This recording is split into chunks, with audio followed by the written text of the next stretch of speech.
and welcome to the show. This is the podcast, the Hobnobbin with Slim Man podcast. Thanks for tuning in. Thanks for listening.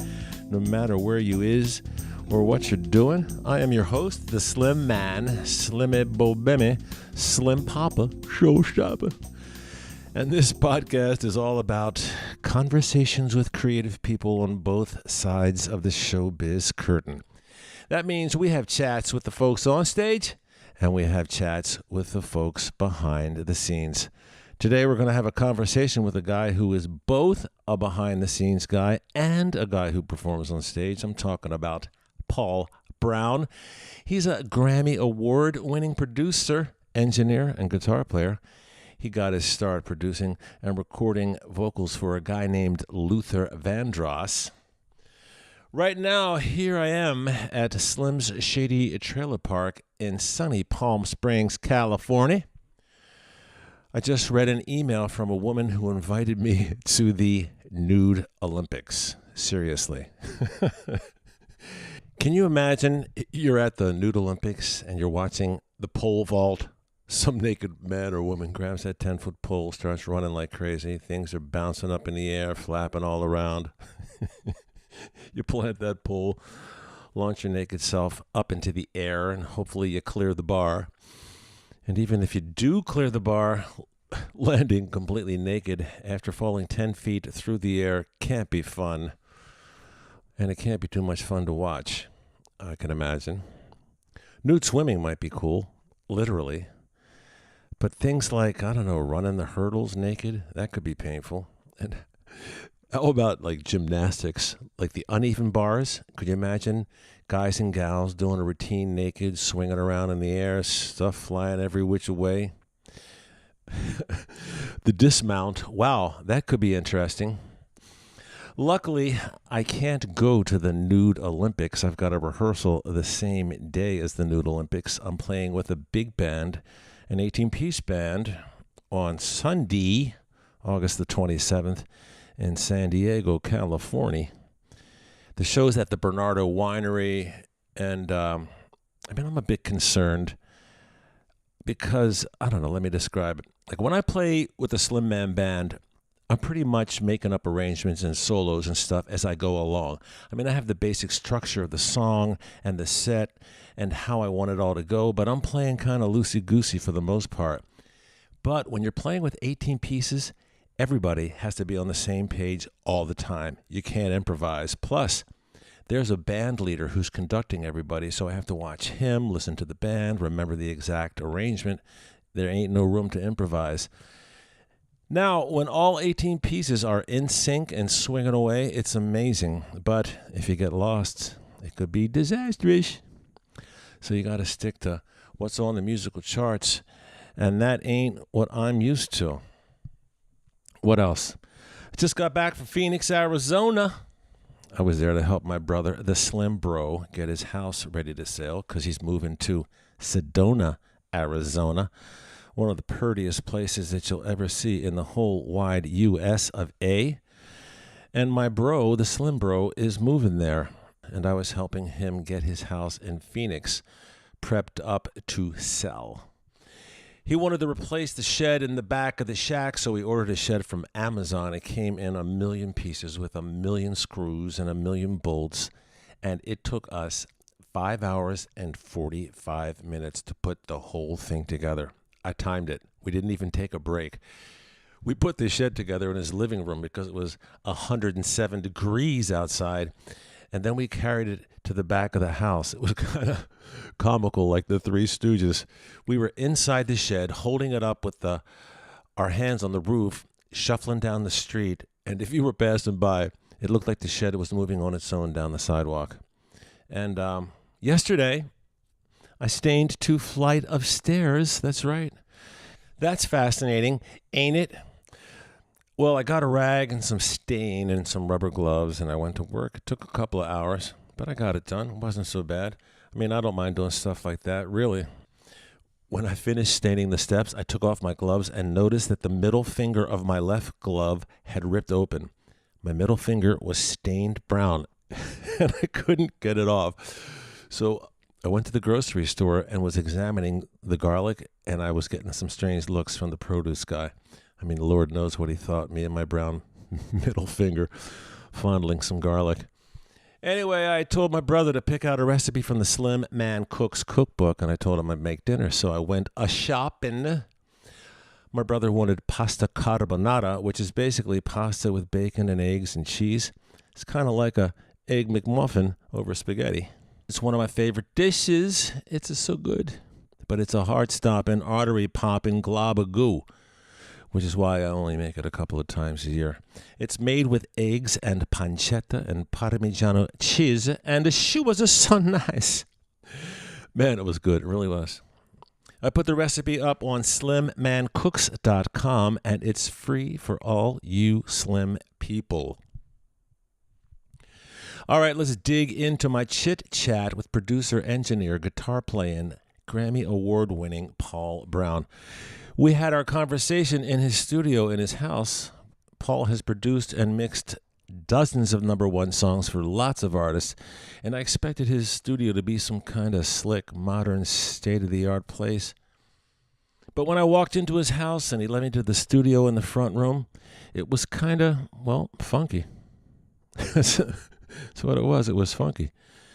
Which is probably why Paul calls his studio the Funky Joint. Seriously, that's what he calls it. There were guitars strewn around and a lot of old, rare, vintage studio gear. It wasn't the slick Hollywood hotspot I was expecting, but a lot of number ones have come out of that place. That is faux show. Yeah, Paul is a Grammy Award-winning producer and engineer, but he also puts out his own CDs. I guess you could call them smooth jazz, although most of those guys and gals don't like the term smooth jazz. Paul Brown also has a band called the Brothers Brown, which is a blues band based out of Nashville, Tennessee. So let's listen in on my conversazione, my conversation with Paul Brown. Here we go.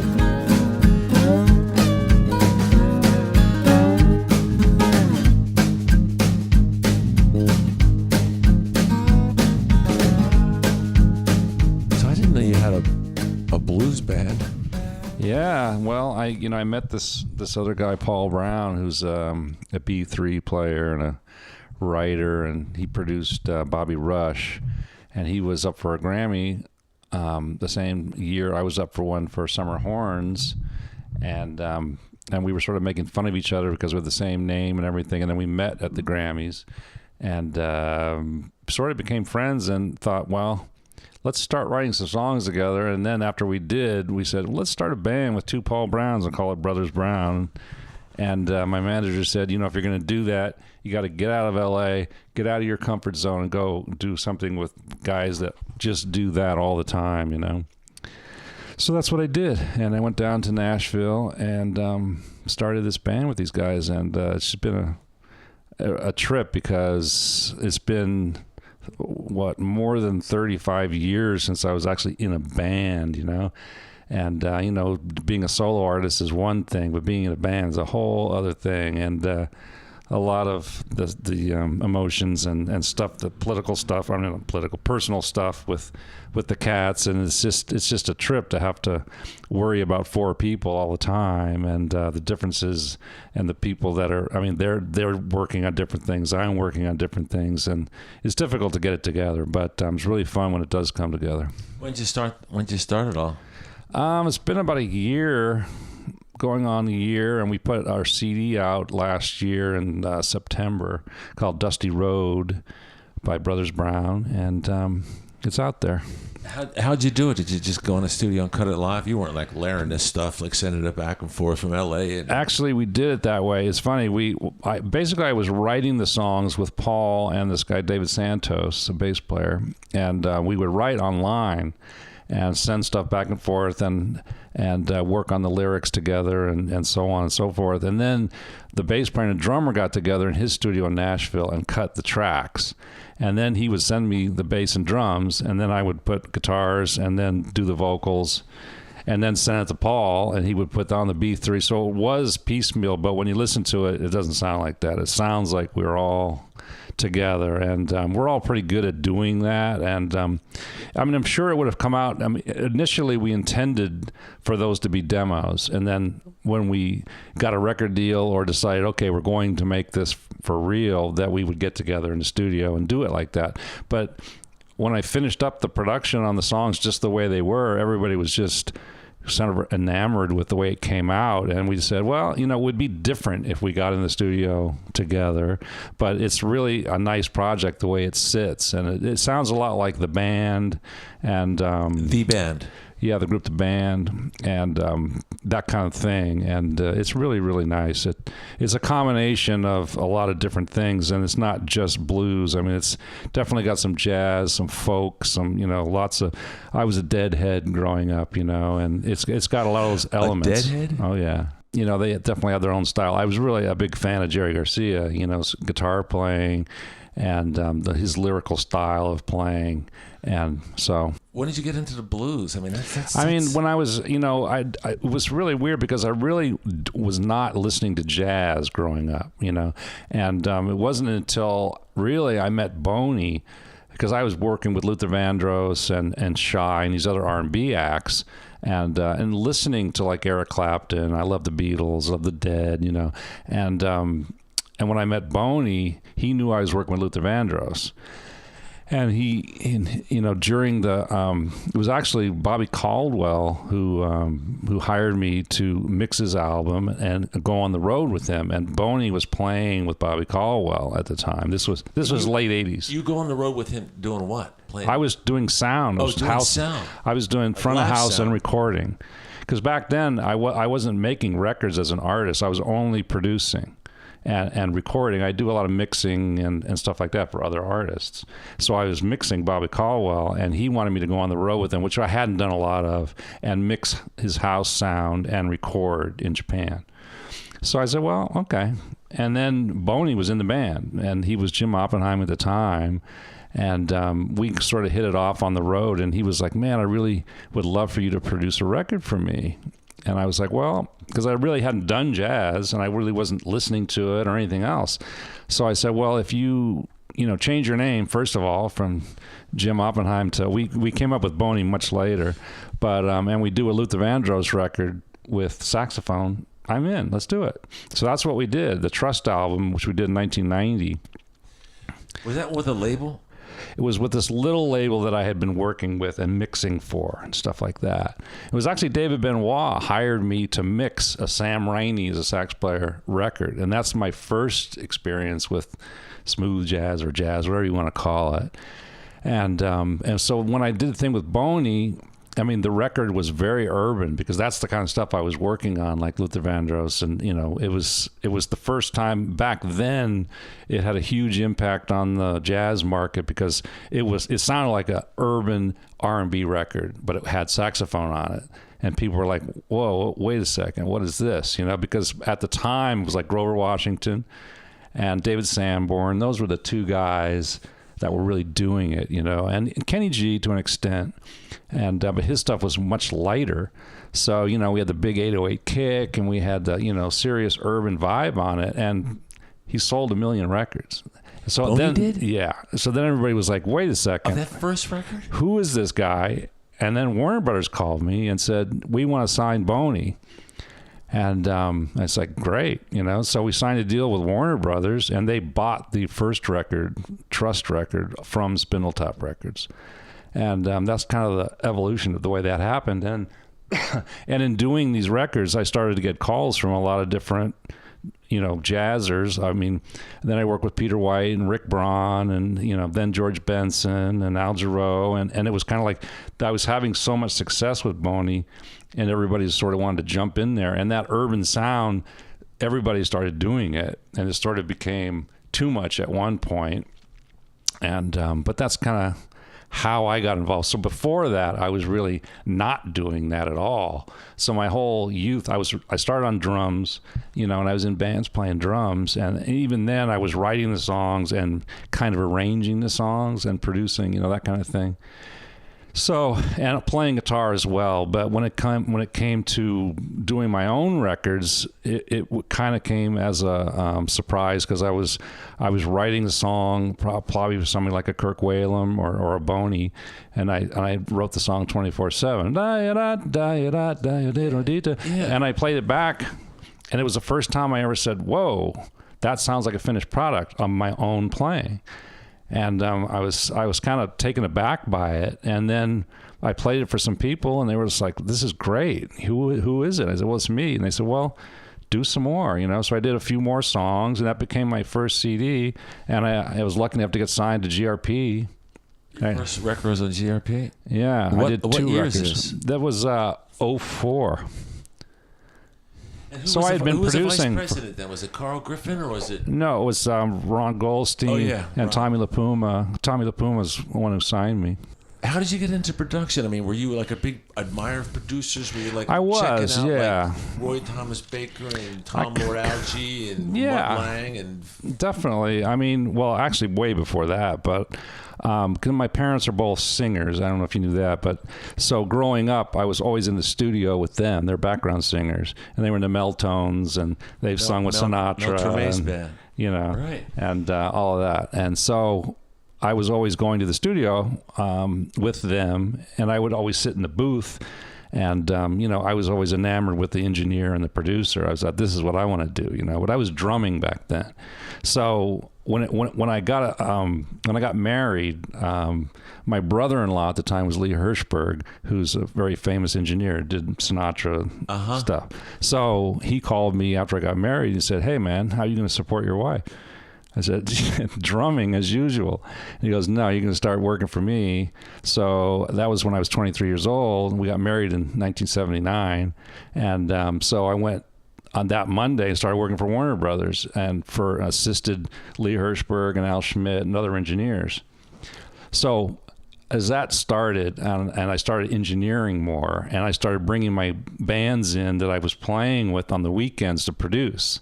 And so I sort of got into production that way. And then, I would bring in artists and get them signed. And so it sort of started like that.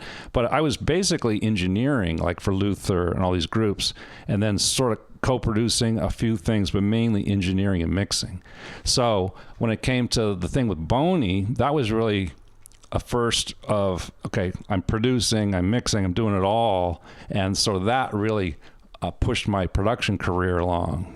When you were in the studio with your folks, were they like the singers that were doing like That's Life and all those vocals with Jimmy Bowen producing? Remember that guy? I mean, they go way, way back. My mom actually dated Sinatra before she met my dad. So I mean, there's a pretty big history with Sinatra. Yeah, because when Jimmy Bowen was Lee Hirschberg involved in those records in the that Jimmy 50s. Bowen produced?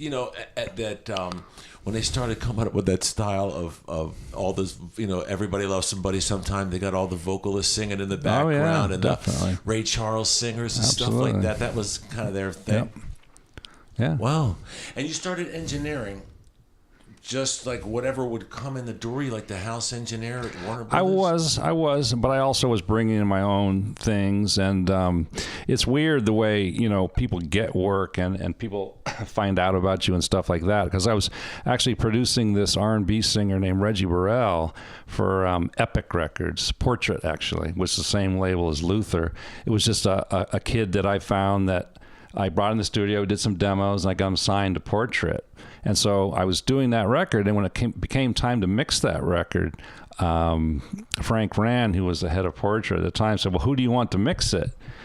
And I said, "Well, I'm going to mix it." And he goes, "Well, you can get anybody you want in the world to mix it." So I'm like, "Whoa, really? Well, let me think about that." So I really loved Luther's sounding records. So I got Ray Bardaney, who mixed that stuff. And so he came in, he mixed Reggie Burrell, and he was so impressed with the tracks and the way everything sounded. He said, "I'm going to hire you to work with Luther if I can't do it." So that's how I met Luther. He hooked me up, and I started engineering for Luther, and Luther really liked working with me when he was recording vocals. So he would fly me all over the place just to record his vocals. So that's how you got started with Luther as an engineer? Yeah. He was just calling you up and saying, "Paul, I would spend 3 or 4 months a year in New York, And then he had a house here and was working with him here for a while. And, he was doing a TV show. He'd fly me in like to do Oprah or whatever, because he sang live all the time, And so, yeah, it was really pretty amazing. Are you bringing in like gear with you when you go to record, Luther? Like, are you bringing in I bring magic microphones. Yeah, I was bringing in microphones. It's funny because I had a couple of amazing microphones, and he liked a 414 microphone that I had, and his rationale was it made him sound thin because the microphone is small, right? He doesn't want a giant fat microphone because he thinks it makes him sound fat. That's how insecure he was about his weight, But they all, his voice, it doesn't matter what microphone you use, it just pours out of the speakers. It's unbelievable. So who else did you work with, like, on your way up to the Boney smooth jazz? Well, the group Shy, you remember them? And If I Ever... They had 2 double platinum records, that one and the one that came after it, and worked on both of those. And some of the other, most of the other stuff that I got as a producer became after all that. Like when Tommy LaPuma was trying to, because after I started all these records with Boney, I signed a deal with Warner Brothers to do production for them. They wanted me to do 30 songs a year for them, which included basically it was like 3 CDs a year. So I signed to the label, and it was to get me to bring people to the label as well. Kirk Whalum, Rick Braun, Norman Brown, Jonathan Butler, who else? So it was like that. So we built this huge roster at Warner Brothers. What year is this? 90s? 96, something like that.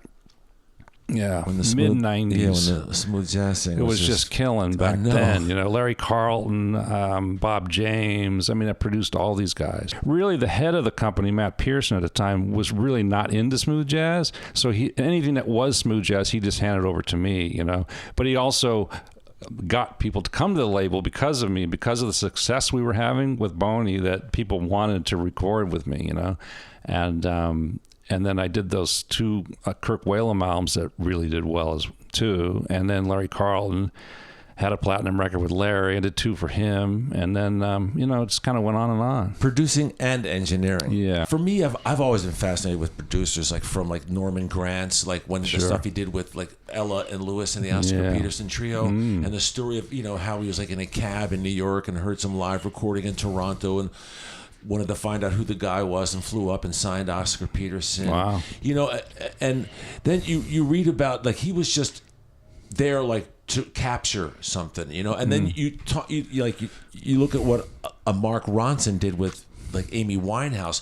Like, before, she was really good, and I saw that documentary about her. Sure. And she was no doubt on her way, but he brought that whole sound, you know what I mean? It wasn't like he just kind of sat back and said, okay. He brought that whole 60s sound to that Back in Black or Back to Black record. I think that when you produce a record, are you sitting there and saying, what are you doing? Well, slow it down, speed it up, do this song?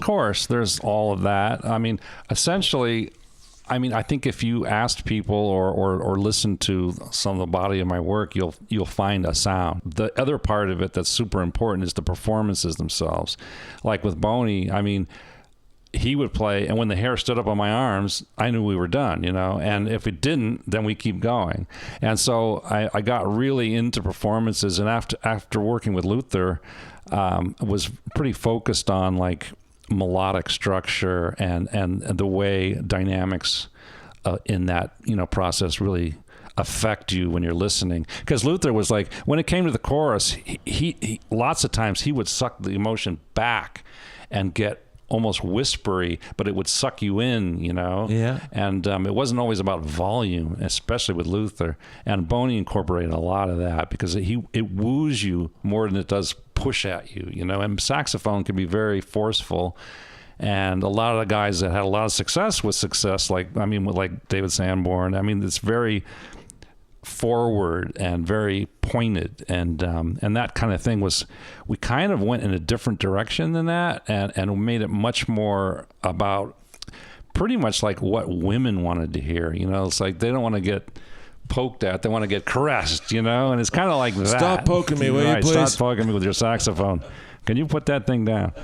Take the horn out your mouth. Now, it's much more of a and the sonic thing too is much more engulfing around you, as opposed to having this sort of triangle pointing at you, and it's a different approach for sure, and it doesn't work all the time, but it's definitely part of what I'm known for. Now, when it comes to the blues, I completely get away from that and go as raw as I can, and and make everything have its own space. But just in terms of production, picking songs that you think that particular artist will sound good either singing or playing is one of the most important parts of the whole puzzle.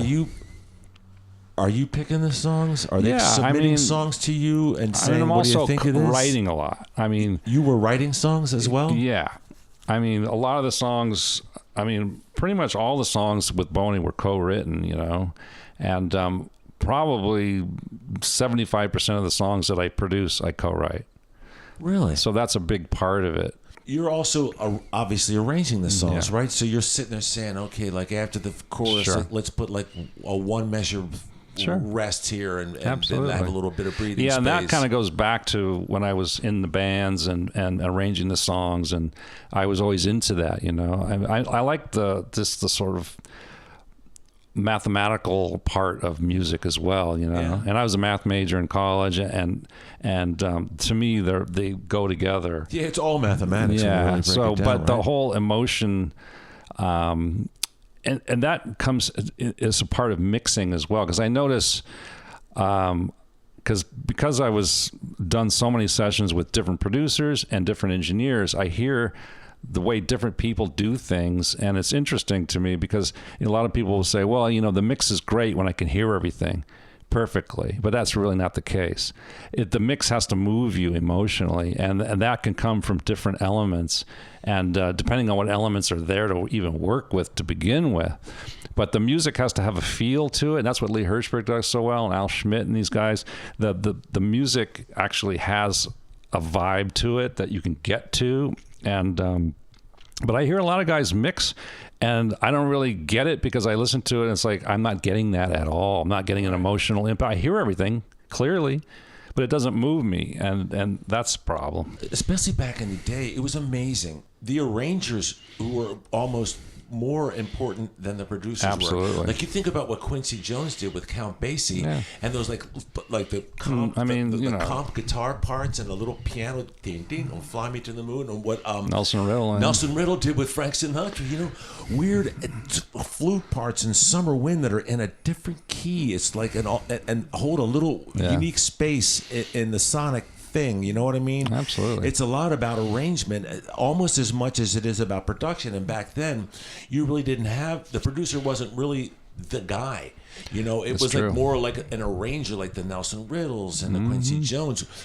Quincy went on to be a producer. Was really, Michael Jackson and all that stuff. Well, it's a different animal, production and arranging, even in the classical form, which you're talking about. Like you take a guy like Sonny Burke, who was, an amazing arranger, or Acosta, right? And the production is supposed to be, you're the liaison between the label and the artist and everything that goes on to try and get it done, and make sure it's at the highest level it can be at. And whoever you choose to arrange, that's a big part of the puzzle, especially in that day.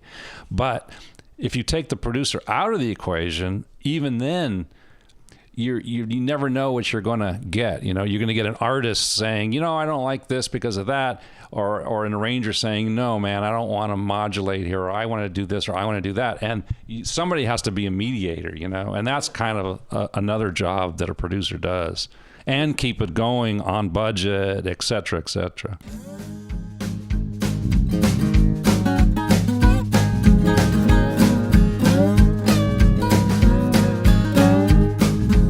And And now for a word from our sponsors. Whenever I need custom t-shirts or aprons or hats or any kind of merch, I reach out to Team Sports. They did a great job on the new Bonafide t-shirts, and they're going to do the Hobnobbin with Slim Man aprons. So if you need custom t-shirts, hats, aprons, mugs, anything like that, call Tom Huna at Team Sports, 760-595-8326, or send him an email, teamsportsindio@gmail.com. That's teamsportsindio, INDIO, @gmail.com. Or check them out on Facebook at Team Sports. Tom made me a sample Hobnobbin with Slim Man apron, and she's a looker so nice.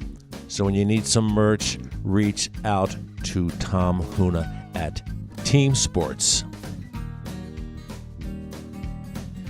Another one of our sponsors here at Hobnobbin with Slim Man is the Foundation for International Aid to Animals, helping animals by helping people care for them. The FIAA is a nonprofit family foundation based right here in the U.S. of A. The FIAA has pioneered sterilization and treatment programs for homeless and sheltered dogs, and it also helps people with limited resources treat and care for their pets. Check out their website, aidtoanimals.org. You can find out all about the great work they're doing for abused and neglected animals all around the world.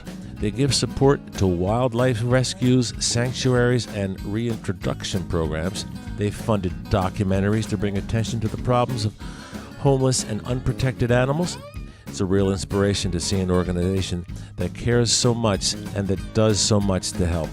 And if you get inspired, there's a donate button. That's aidtoanimals.org. Are you looking to buy or sell a home in the Palm Springs area? Sure, it gets a little hot in the summertime, but that didn't stop Leonardo DiCaprio from buying a home out here. If you want to buy or sell a home, I suggest you reach out to Cindy Guzet.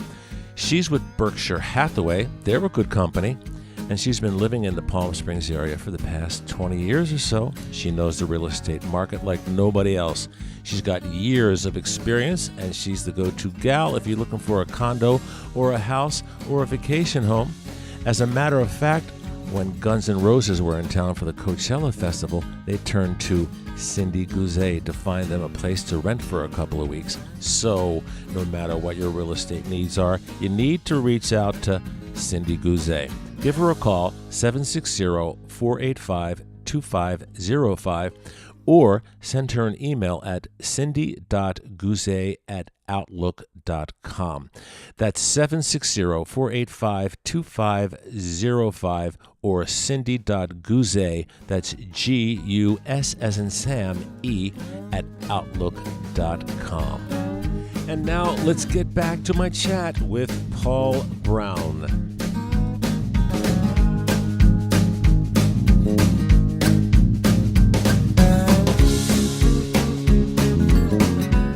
So you got a Grammy for Norman Brown for Just Chillin', huh? 2002. Yeah. Can you talk about that album? How did that come about? That was one of the Warner Brothers. I think I did 5 records with Norman on Warner Brothers. I did 9 with Boney. I did 7 or 8 with Huge Groove, which is another one that we signed to Warner's. With the Norman Brown, that was a song that I wrote, and he was in the pop instrumental category, and in that category, if you engineered 50% or more of the record, you got a Grammy, and if you produced 50% or more, I did 100% of both, so it was a double Grammy for that. Were you writing songs as well? You're producing, you're engineering, you're writing, exactly. And you're mixing? Yeah. Shouldn't they give you like 4 Grammys for that? Yeah, exactly. And then when I'm doing my records, I'm also the artist, which is a whole other. How do you produce yourself? How do you step outside the bubble? Because I think about artists that produce themselves, that that are stuck in that thing, and some of it is absolutely brilliant. Like you think about like Todd Rundgren, like when he was doing like Something Anything, and some of those Ballad of Todd Rundgren, where you see the pictures of him in the studio, and it's just wires and mics, and it's just him, and he's playing everything, and it's either really brilliant or it's absolutely horrible because you don't have somebody on the outside. Like Stevie Wonder did it for a while, and then when he all of a sudden got to like Secret Life of Plants, like he should have gone outside the bubble and said, somebody help me here, because he releases a double album about plant life, which, you know, was totally bombed, and it was like the end of his, like that run of albums, 6-7 albums that he did.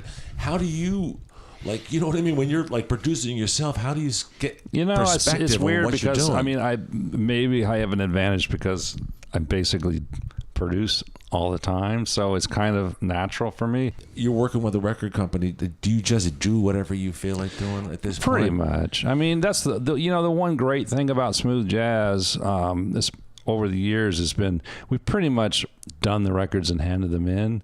I mean, Boney, we would master the records and then hand them in. So there's no label like looking over like this. You need because I was hired for that particular purpose anyway. You know, Warner Brothers. Oh, okay. And I was sort of A&R and production and whatever. So, but I mean, I'm signing this little label now, Woodward, and he likes to get he likes to give me input along the way, and sometimes I'll send him stuff to listen to, and he it was actually his idea for me to record Put It Where You Want It. He's been talking to me about that for 5 years. The Crusaders tune? Yeah, which I did on my last CD, which went to #1. So that was really cool. And one of the things about doing those covers is you got to bring something special to it. You know, otherwise why bother? You've only done one Brown Brothers? Yeah, Brothers Brown album. We actually recorded 30 songs, so I have at least another one in the can. You went to Nashville to record your vocals? Mm-hmm. What was the studio? It was Brother Paul Brown's studio, and I stayed with him, and so he also came out here to play on the track. So this stuff I did all live with the bass player from Little Feat, Kenny Gradney. Little Feat's one of my favorite all-time bands. Yeah, and the drummer Tony Bronicle, who's a big blues drummer, and also plays Little Feat. Yeah. So those two guys and Paul Brown, the two Paul Browns. That's what is on this new. So you got stuff, Kenny Gradney? Yeah, he's playing in my blues band now. Is he really? Yeah. I was doing sound-alikes in Baltimore. Steve Boone, the bass player from the Lovin' Spoonful, had started a studio called Blue Seas outside of Baltimore. And how he got into Baltimore, I don't know. But he started this studio, Studio A, Studio B. And I was in Studio B doing sound-alike records for like K-Tel or one of those kinds of, where they would, not the original artist. You'd see them on late night TV. Wow. And I was doing like Rock the Boat. And Little Feat was in Studio A doing Feats Don't Fail Me Now. Oh, man. And man, I was like sticking my head in there like every chance I could get. And I remember I was in Studio B, a friend, my mom had just got me the first Chaka Khan, Rufus featuring Chaka Khan, and I was listening to it before the session started, and Bonnie Raitt comes walking in. She was doing backup vocals for Little Feat, and then I remember Richie Hayward was the drummer, Kenny Gradney was the bass player, and Lowell George, and Paul Barrere, Paul Barrere, and the conga player was Sam Clayton. That's right. Whose sister, right, Mary Clayton, sang "Rape Murder is just a shot away" for the Stones on "Gimme Shelter." Wow. Yeah. So how did you get hooked up with Kenny? I've known him for years, and we play golf together and stuff. In fact, I played golf with him yesterday. But he, when the blues thing, David Santos got too busy. He's playing with Melissa Etheridge right now, and he just couldn't do these shows. So I called Kenny, and he was into it. And so, because Little Feat, basically, they're not retired, but they're only playing like a few shows a year because of the health of a couple of the guys. So he had a lot of, time to do stuff. So he's like, yeah, why not? So he's just great. And we do Dixie Chicken, and I got him singing it. And really? It's hilarious. That's a great song. Yeah. The story songs, you know what I mean? Oh, Lowell's a really great lyricist. Yeah, I agree. I had a blues band back in Baltimore. We played at this dive bar. When I say a dive bar, it was called The Horse You Came In On. And we had a band called the Scrappy Harris Blues Band. Scrappy Harris was the bar back. He only had like one hand, and I used to write songs on the spot, and just. But it was, the blues. There's a certain structure you don't really. Well, like I said, it's from definitely more than just blues. It was actually we submitted it to the Grammys under Americana, so it's a little bit different, but it's basically the blues. Producing a blues album it's got to be kind of strange. Carl Griffin? Mm-hmm. He used to be over at GRP. Yeah, I know Carl. He got a Grammy for producing the B.B. King Live at the Apollo. Cool. And just talking to him about it, I was like, how did you produce that record? I just got out of the way. You know what I mean? He was like, I just have to let him play.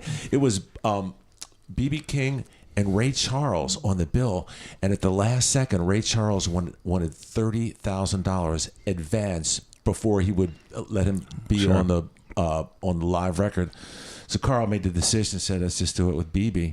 And so they just recorded the BB King segment of the thing. And Carl got a Grammy, but he said, I just got out of the way. I wanted to capture a performance. It's true that, that's also a part of production. How much do you put your stamp on it, or do you just get out of the way? And in a case like with a BB King, I mean, he sounds like he sounds, the only thing a producer is going to do in that case pretty much is decide what material and, maybe some arrangement stuff. But, talking about B.B. King. So people come to you for like a signature sound, because it seems to me like when, the stuff that you produce and the stuff that you produce for yourself, it's got like an identifiable sound. It's like when Dave Grusin was doing those soundtracks for Tootsie and all those movies. It was like, you could just kind of tell his production. That's right. You're the same kind of way. And well, I did. I have been lucky. I got to work with Patty Austin. Did a record with her. Jeffrey Osborne. I did 2 with Al Jarreau. 2 with George Benson. So I have done singers. What's going to be next for you? Are you just going to keep on I'm trying to still find myself as an artist. And I've done 8. Jazz CDs at this point, or whatever you want to call them. On your website, you don't call it smooth jazz anymore. Well, I don't know. It's so funny because my dad, my dad's he's an arranger as well as a singer, and there was some friends of mine were hanging out with him not too long ago, and he's like, I don't know what you guys' problem is with the word smooth, because what you guys do is not jazz, but by and large it is smooth. So thanks, Dad. When you go out on tour, are you're just going out for like a weekend here and a weekend there? You're not actually getting in a bus and going for 6 weeks and stuff, are you? I haven't done the bus six weeks thing, but like last year I did 3 weeks in Europe, and that was probably the most I've done. But 3 weeks in a row? Yeah, but like I played 2 nights in Iceland, but then I produced for 4 nights in Iceland, and then I went to Amsterdam and played 2 gigs, and then I went to Germany and produced for 4 days, and then I went to England and played with Chris Standering for 4 nights, and then I had 2 more days off where I was in the studio in London. Then we went to Manchester and played a gig. So it was like I was producing and doing gigs. What were you producing in Iceland? This guy Jack Magnet, who Jakob Magnuson is his name, and I've been friends with this guy for 40 years, and he was on Warner Brothers back in the 70s, and he lives in Reykjavik. He's Icelandic, and he's got a whole host of cats over there who are some of the best musicians I've ever heard in my life. There's this group Mezzoforte. I don't know if you've heard of them. No. They're Icelandic's probably most popular band. What are you eating in Iceland? I mean, I love Iceland, man. But what food? What are you eating? It's the most. You'd love it. It's a very westernized. It's the closest place in Europe that you can get like to. Shark meat and stuff. They eat whale and they eat puffin and all that. But I didn't eat any of that. But they have great restaurants. It's very cosmopolitan. Because you were born and raised in California, right? So that's going to be quite a shock for you to go from like being a California boy to Iceland. I have a lot of European friends. I've always had a real inclination for Europe. I don't know why that is. Yeah, I have. I mean, my mom is part Italian, part Russian, and my dad is English and French. So I'm a European mutt to begin with, and just feel very comfortable over there, you know. Would you ever consider like making a move over there for a while? I mean, you know, you fantasize about it, but I think the problem with doing that is, you know, there's so many things in LA that, you know, having been born and raised here, that I would be giving up a lot, you know, and my family's here, and you have kids? I have 2 kids, and my brothers and sisters live here. My dad's still alive, and he's right down the street, still in the same house where I was born. Anybody else in the family doing music? Well, so, I mean, your parents. My parents and me, no. My sister used to work for Warner Brothers for 30 years, but she was in, you know, production, but she wasn't doing music. Your kids aren't doing music? No, my son's a photographer and a videographer, and he's done all my videos and covers and whatnot. Who did the video for Hush from Tokyo? The time lapse of over New York City? Oh, yeah. My son did that. He did that? Yeah. That was amazing. Yeah. I mean, no, he's great. He's really, really last talented. night I was like looking at what? It was a great concept, number one. And what is the song? I don't want to be. Oh, The City. The City. Yeah. Yeah. I'm gonna go. Yeah, Mark Allman song. Right. Yeah. I kept thinking. I was like Googling it. It didn't come up. Some of your videos. Yeah, no. Because I was listening. I was listening on YouTube last night as I was going to sleep, and I'm like, wait a second, what's that? And all of a sudden I grabbed the phone. I'm like, I like my voice on that one. That was I sang a little differently on that. It was much more like a lighter sound. Yeah. Because in my blues stuff, because of the register, I try to bring it up a little bit, so I push a little harder because I don't really have a real projection to my voice, especially in a lower key. So, but in The City, I did it in the original key, and it was just sort of mellow, but it worked. What's your favorite food? What do you like to eat? Let's see. Well, we go to. Do you cook at all? A little bit. My wife, you know, she's Canadian, and she cooks pretty well. I mean, I love pasta. That's when I cook pasta. Me too. Yeah, you too, right? Yeah. I love I love cherry tomato. And Tommy LaPuma got me into the cherry tomatoes and basil. That's it. Yeah. And garlic. Yeah. Right. And this special pasta latini. Do you use that? No, I've never heard of it. Oh my God, you gotta try it. Yeah. Yeah. And so, like, when you're in the studio, this studio or another studio, are you just working solid until you're done, and then you're done, or are you taking a break? I not even work solid 8. I mean, very rarely work that many hours in a row. I usually work a few hours, take a break, work a few. I mean, it's very cool like that. Unless you're in the studio and you got musicians, and then you have to just keep going. But generally at the house, that's one good thing about a recording studio at the house is I can do whatever I want to do. Well, that's cool. Go get some golf balls, clear my head. So you play golf a lot? Yeah. Come back to the house. I mean, there's a place to practice about 15 minutes away. Not even. There goes my wife. She's leaving. Somebody breaking in? No, breaking out. All right. Well, thanks for talking. Appreciate it. It was fun. Cool.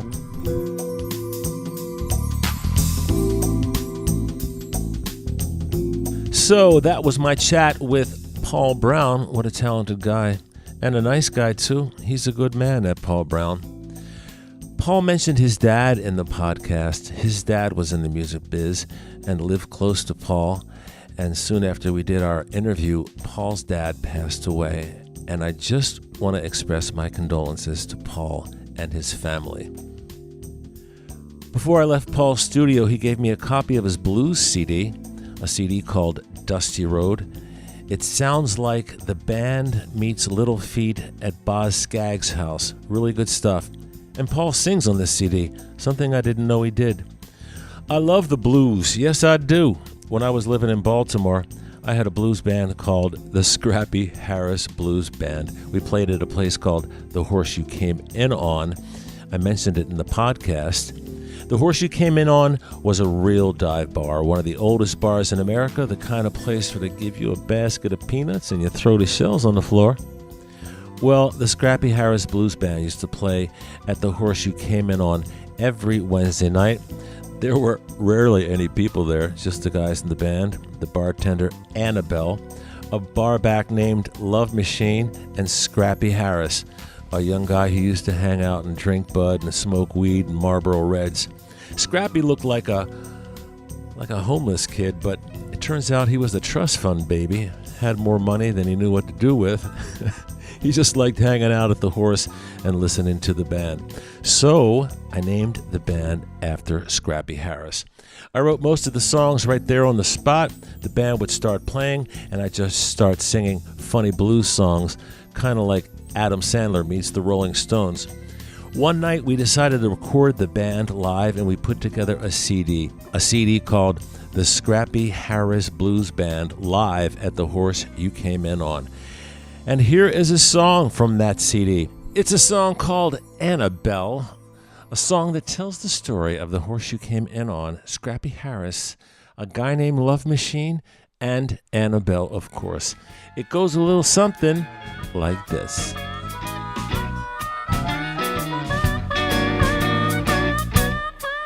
A lot of people don't know this, but Annabelle is the reason why this band is here tonight.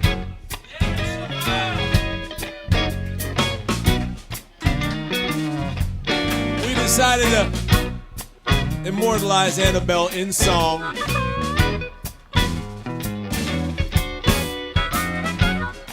Here we go. Every night when the sun goes down on the waterfront right downtown, in a little place that they call the Horse, Annabelle tends bar, of course, standing over by the popcorn machine. She kinda sexy and kinda mean, only nice to a guy named Love Machine, and Scrappy Harris when he's packing some green. She's my Annabelle, my sweet Annabelle. I'm going down to the wishing well, wish for a girl like Annabelle. You play Sinatra and she might dance with Scrappy Harris in his baggy pants. You mess with her, you gon' take a chance. Bite off your head, cut off your hair. Yeah. She's my Annabelle,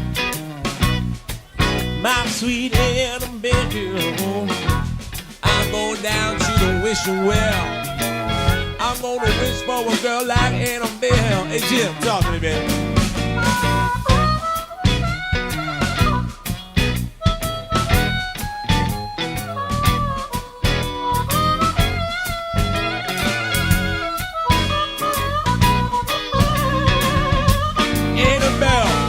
Annabelle, can you cash my check? I'm going to the discotheque.